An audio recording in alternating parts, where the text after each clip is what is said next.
जब बच्चों को जब वो असहाय होते हैं तब से बड़े होते तक बाप सहारा देता है, तो फिर बाप पे लाचारी क्यों।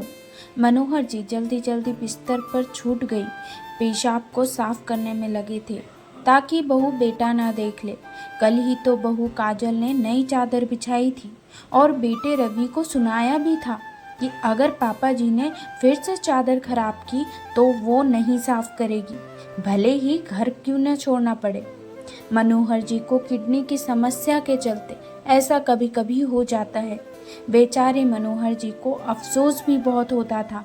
जल्दी से चादर हटाकर मनोहर जी बाथरूम में उसे धोने लगे, ये सोचकर कि बहू आज बेटे के साथ अपने भाई की शादी के कपड़े लेने गई है तो देर से लौटेगी। भूख भी लग रही थी, पर मन का डर उनके हाथों को तेजी से काम करने को कह रहा था। चादर भीगने के बाद उठाई नहीं जा रही थी और उनकी सांसें फूलने लगी। तभी उन्होंने सामने अचानक बेटे बहू को खड़ा पाया। वे बस इतना बोले, बहू अब नहीं होगा, मैंने साफ कर दी है। बेटे रवि ने अपने पिता को सहारा देकर कुर्सी पर बैठाया। बहू ने नाराजगी से कहा, देख लो, फिर तुम्हारे पिता ने बिस्तर खराब कर दिया, कितनी बदबू आ रही है, इन्हें अस्पताल में भर्ती करवाओ। रवि ने बहू को शांत करते हुए कहा, तुम अपने मायके जा सकती हो, उस बाप को कैसे छोड़ सकता हूँ जिसने मेरी पैंट तक साफ की थी जब मैं कच्चे में पोटी कर देता था। उस बाप का पेशाब नहीं साफ होगा जिसकी यूनिफॉर्म पर मैंने उस दिन टॉयलेट कर दी थी जब पिताजी अपने सम्मान समारोह में जा रहे थे।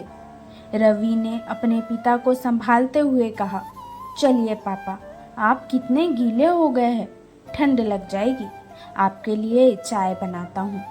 बेटे ने दीवान से नई चादर निकालकर बिस्तर पर बिछाई, मनोहर जी को बैठाया, उनके कपड़े बदले और अपने हाथों से चाय पिलाने लगा।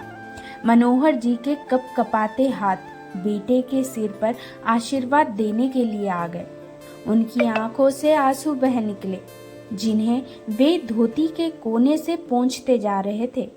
जिन्होंने अपनी पत्नी की तस्वीर को देख मन ही मन कहा, देख ले विमला, तू कहती थी मैं चला जाऊंगा तो कौन ख्याल रखेगा मेरा। हमारा रवि देख कैसे तेरे बूढ़ऊ की सेवा कर रहा है।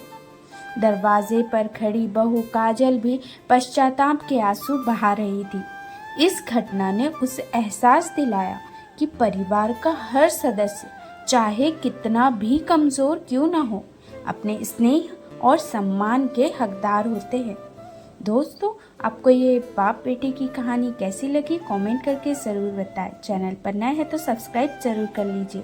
धन्यवाद।